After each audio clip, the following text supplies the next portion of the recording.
Good morning, and thank you for being here on this Saturday morning. I want to give a special thanks to you, also all the speakers who came before me, and to Kevin and everyone at the team at Horizons and here at the Academy for making such a warm and welcoming event, but also community for us to be part of. I really appreciate it.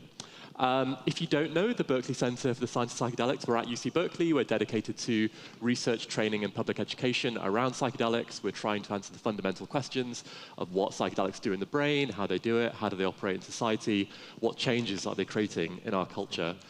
We train psychedelic facilitators, and we're also committed to public education. So we have a free online course if you want to know more about psychedelics, about the history, the science, the culture. Google Psychedelics in the Mind, UC Berkeley. If you're a journalist and looking for a grant to report on psychedelics, Tim Ferriss has worked with us to create grants for reporting, so look up that too.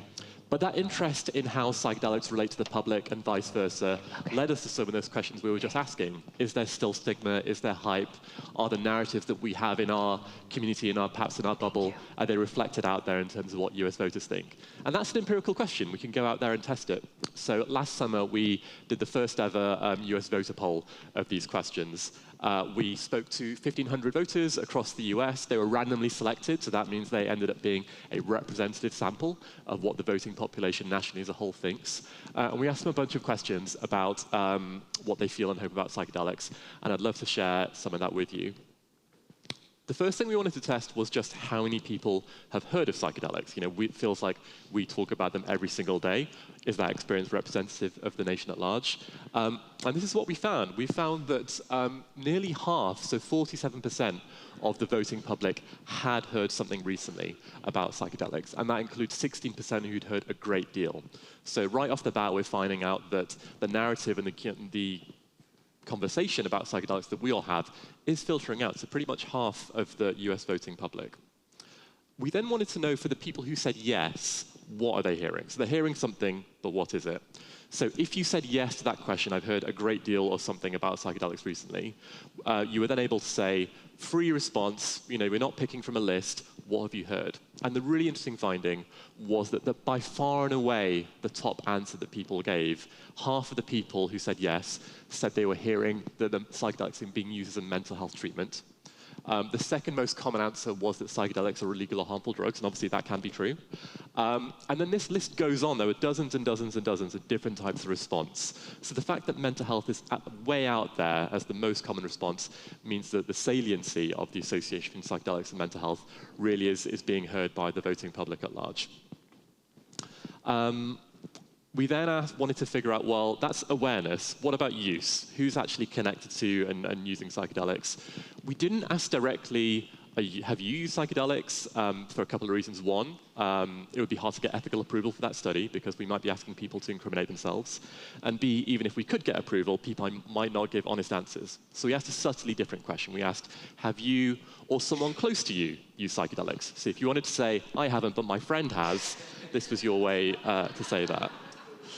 So when we asked that question, this is the result we got. 52% of the voting public said they or someone close to them has used psychedelics. And again, if you'd asked me before we did the survey, I'd have thought that was a really high figure. Basically, half of the voting public, think about it, the whole US voting public has a close personal connection to psychedelics. So that was another interesting and surprising result that we found. But again, for the people that said yes, only the people that said yes, we asked them to characterize what kind of use that was. And we asked them, you could say it's spiritual, recreational, microdosing, you get to choose. And you could give more than one answer. And this is what we found, that by far and away, the most common type of use that people reported was recreational. So, to Bia's point earlier, we talk a lot about medicalization in the contemporary conversation about psychedelics. But the perception of psychedelics amongst the public is that the most common type of use is recreational, with therapeutic a strong second. And again, the reason these don't add to 100 is you could give more than one type of answer.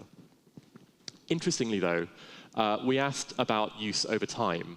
And when we look at that, we find that when people are talking about use that happened more than 10 years ago, recreational was hugely dominant and everything else was almost insignificant. The purple line is therapeutic and the green line is microdosing, and what you see that for use that's reported as being more recent, they're much more likely. So recreational use is still the most common reported type of use, but other types of use have been increasing over time. We also wanted to see what this meant in terms of the diversity and heterogeneity of the US population. Clearly, we live in a very diverse country, very diverse communities, and it's one thing to say that 52% of people have a close connection with psychedelics, but what does that look like in terms of, is it really high in some places, in some communities, and lower in others? So we broke all this down by demographics like race, gender, socioeconomic status, and I want to share some of those findings with you.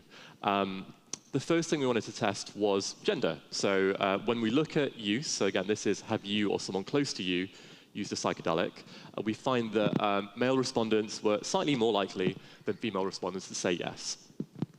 The next one we looked at was age. And again, we find that people in their 30s and 40s were the people that are most likely to say yes to that question around connection. And it's the oldest voters who are least likely to say yes.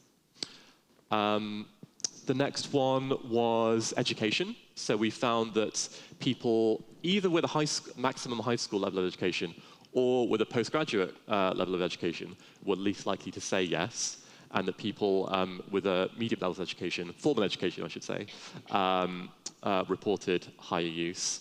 And then we have geography. So we find that people in the Northeast and the South were less likely to say yes, that they've got a connection with psychedelics, and it's the Midwest and the West that were higher.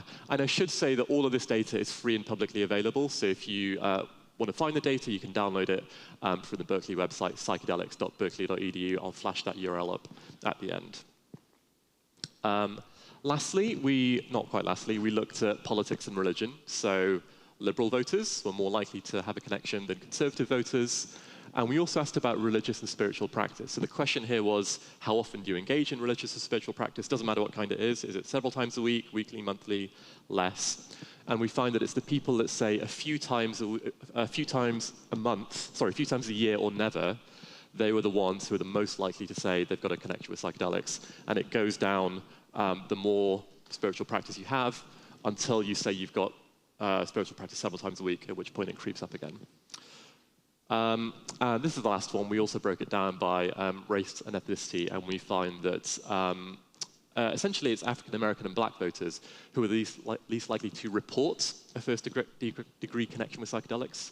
Obviously, that doesn't mean that there is indeed that much of a lower incidence. There might be other reasons that black and African American voters are less likely to report a connection, but that is what we found in the reporting.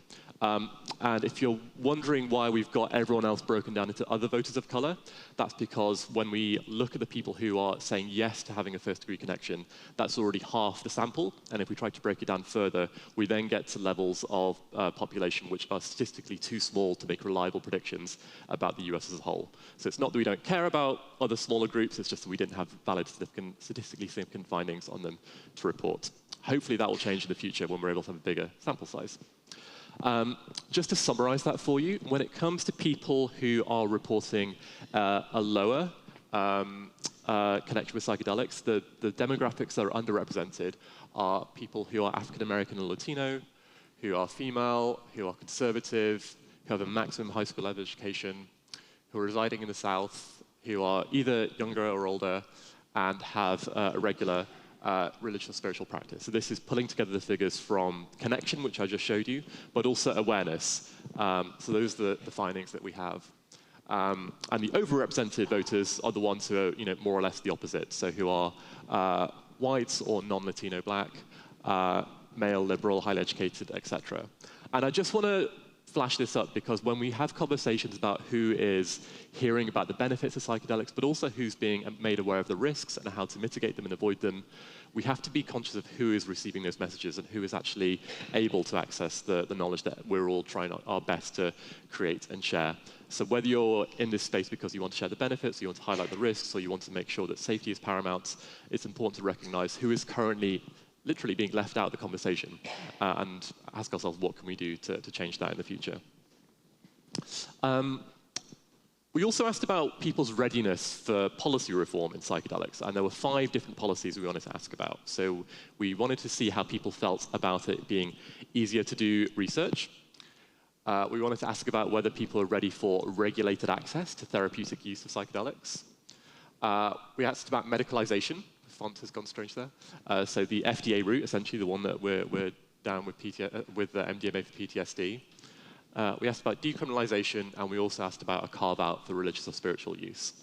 So going through these in turn, in reverse order, we found that 44% of the voting public said they would support there being a carve-out for religious or spiritual use of psychedelics.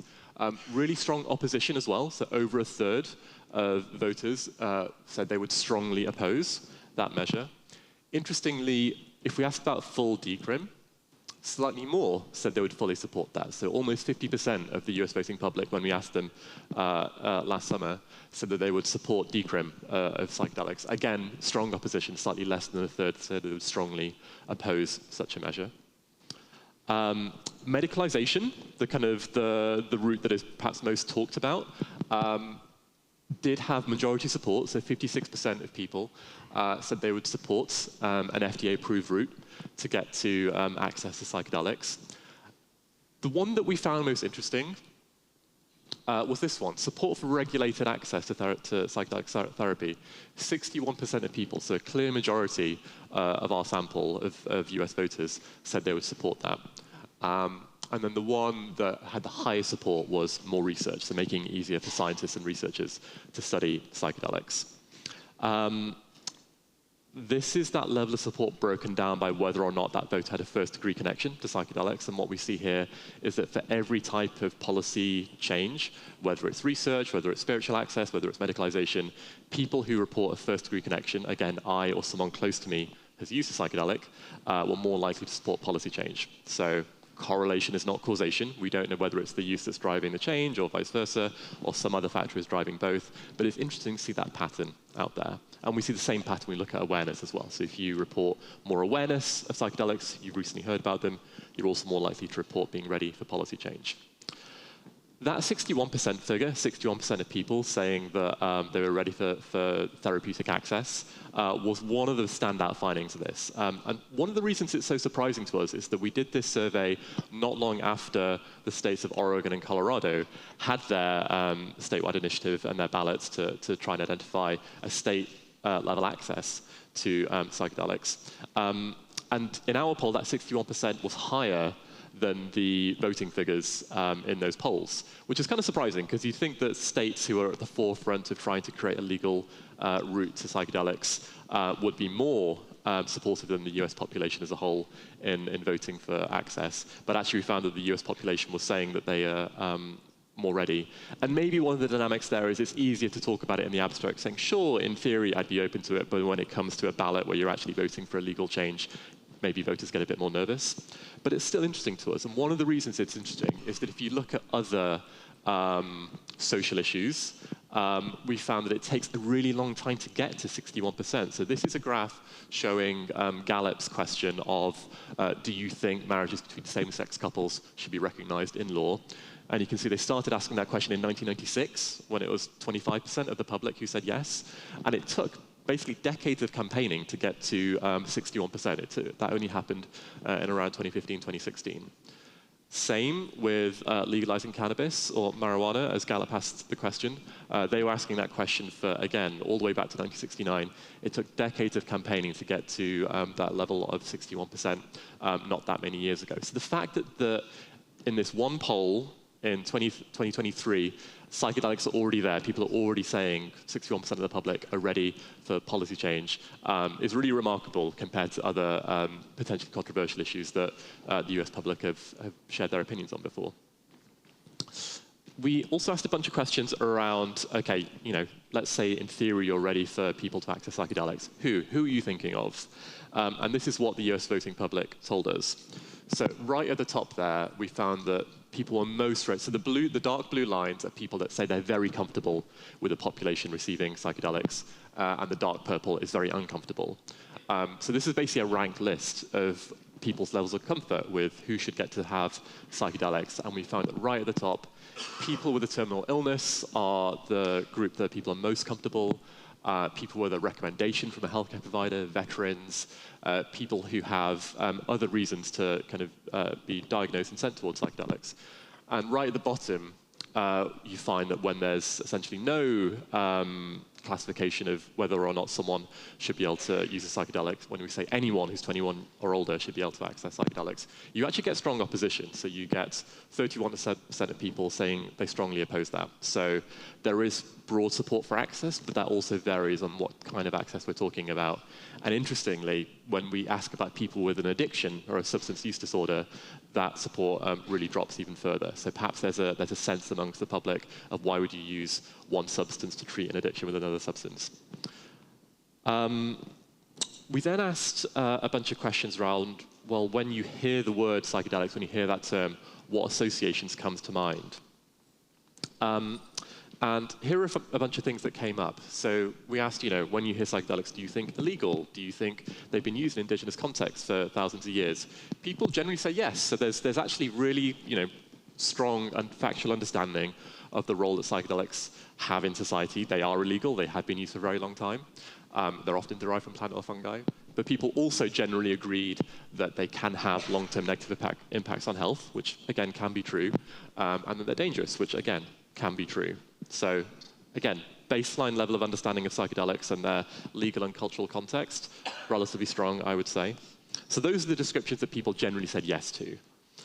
Now we have a bunch of things that people gave more mixed responses. So when we said, should they be researched? Do they have medical uses? Some strong agreement, but also some more negative impressions started to creep through. One of the ones that, again, would probably have disagreement from most people who come to Horizons, this sense that psychedelics have low potential for addiction. So there were more people disagreeing with that statement. So people generally seem to think, voters, that you can get addicted to psychedelics, and of course, depending on definition, that might be true. We also asked some questions where people disagreed. So these are the ones where more people disagreed than agreed. So people generally said, no, they're not overhyped. No, they're not good for spirituality. No, they can't be used to treat addiction. They also said they're not something that I'm interested in learning more about. They're not safer than alcohol. They're not good for self-improvement, and they disagree that they're good for society. The one that made me most intrigued, particularly when we think about the figures saying that people are ready for policy change, was this last one. People really, really, really strongly disagreeing that psychedelics are for someone like me. And again, when part of the reason we did this survey was to say that we all have opinions and feelings and thoughts about psychedelics within this community, within what's sometimes described as a psychedelic bubble. And when we get outside of that bubble, what we find is that people have opinions, people have factual understanding, people are aware, people are hearing lots of stuff in the media, but the majority of people are still saying psychedelics are not for someone like me, which I think is really interesting. We wanted to see, psychedelics are growing in awareness, people are having more access. When people are learning things about psychedelics, who do they trust? Who are trusted sources of information? And what we found, we gave people a list of different professions and types of people. The professions and groups that came out with the strongest levels of support were scientists, nurses, doctors, psychiatrists. So these are the people where a significant majority of the voting public said, yes, I would trust that group to give me information about psychedelics, and I would trust what they say. The next group, slightly more diverse. So these are the groups, the bottom three, where just over 50% of people said they would trust that group, were indigenous practitioners of psychedelic medicine, veterans who've used psychedelic therapy, and the FDA. So again, over 50%, but slightly less than the clinicians. One of the interesting ones with the FDA is that although they had more than 50% support, they also had 22% of people saying they'd be very suspicious of the FDA. Take from that what you will.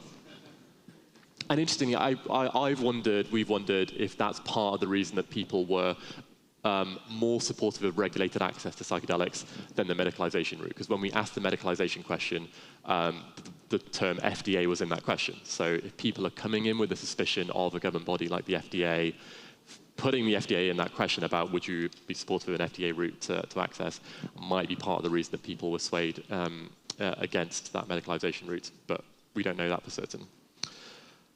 There were some other groups that had slightly less than 50% of people saying they would support, they would trust them for their information. So one was an experienced psychedelic guide, one was law enforcement, one was parents groups. So again, some supporting, some less. And then lastly, the people who are least trusted. One was an elected official, so not any elected official, but an elected official from the party that you most frequently support. People were pretty suspicious, and faith leaders. And again, this is data from the voting public as a whole. This will be very heterogeneous. So someone in our sample probably said faith leaders are the most, the people they would trust most, and scientists are the ones they would trust least. So this is a kind of homogenized version of what people said, but it is the kind of the picture we get from the country as a whole. Interestingly, for almost every group, trust in that group goes up when it's people who have a first-degree connection with psychedelics. So again, if you say that I or someone close to me has used a psychedelic, in almost every case, you're more likely to trust those sources of information. The jump is biggest for indigenous practitioners of psychedelic medicine and psychedelic guides. And interesting, there's one group, law enforcement, where if you've got a connection with psychedelics, you actually trust that group less. We couldn't figure that one out, but if you've got answers, send them on a postcard.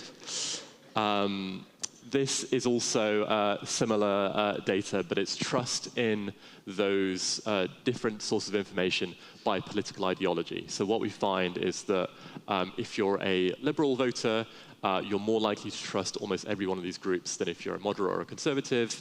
But again, law enforcement is the one where conservatives trust law enforcement more than liberals. And again, when we think about the country as a whole, when we think about how we're getting information and access and engagement with information about the benefits and risks of psychedelics to a diverse public, I think it's important to bear this variation in mind. So I just want to summarize, and again, we are going to have, I think, a few minutes for questions at the very end. So if you've got the QR code for Slido, we'll flash it up again in a minute, but it's also available at the back of the room. But just to remind everyone of some of those top-level findings. So firstly, we found that there's a really strong majority of the voting public that's in favor of making it easier to do science and research with psychedelics. There's also a really strong majority in terms of making it easier for people to have regulated access to psychedelics for therapeutic purposes. Decrim was about 50%, which again is surprisingly high to me. The caveat on that is that only 14% of people say that they believe that psychedelics are for people like me. That only 20% of people would agree that they're good for society. Clicker's just stopped working. Where do I point it? There we go. But awareness is pretty high, so 48% of people, almost half, and 52% of people, so 40% of people say they're aware of psychedelics, they've recently heard something, and 52% said that they or someone close to them has used psychedelics. If you report awareness or use of psychedelics, you're almost more likely to support policy change. You're more likely to have positive sentiments towards psychedelics, and you're more likely to trust almost all sources of information about psychedelics. And again, correlation is not causation, but there are patterns there. Voters who reported that they're aware of psychedelics this is both awareness and use, were more likely to be white, more likely to be male, more likely to be liberal, highly educated, residing in the West or the Midwest, age 30 to 50, and with little to no religious or spiritual practice. Wanted to say a few thank yous at the end of this. One is to everyone at FM3 Research, who are our survey partners with this. Taylor West was our program director for this project. Michael Silver and all the team at the BCSP. Obviously, all the respondents, the people who gave up their time to answer these questions and share their thoughts and feelings about psychedelics. And also, this project was only made possible through Blake Mykowski's generous donation. We are currently fundraising to do this survey again. We'd really love to see what happened 1 year on. We've had more ballot measures. We've had things like the Alaska Airlines pilot. We've had other examples of psychedelics in the news. We'd really love to see how that shifted public perception, public opinion of psychedelics, but we can't do that unless we can fundraise to do the survey again. So if you know anyone who wants to help make that happen and create this public good for this community, please come and let me know. But thank you for listening, and if you want the data, you can find it at psychedelics.berkeley.edu.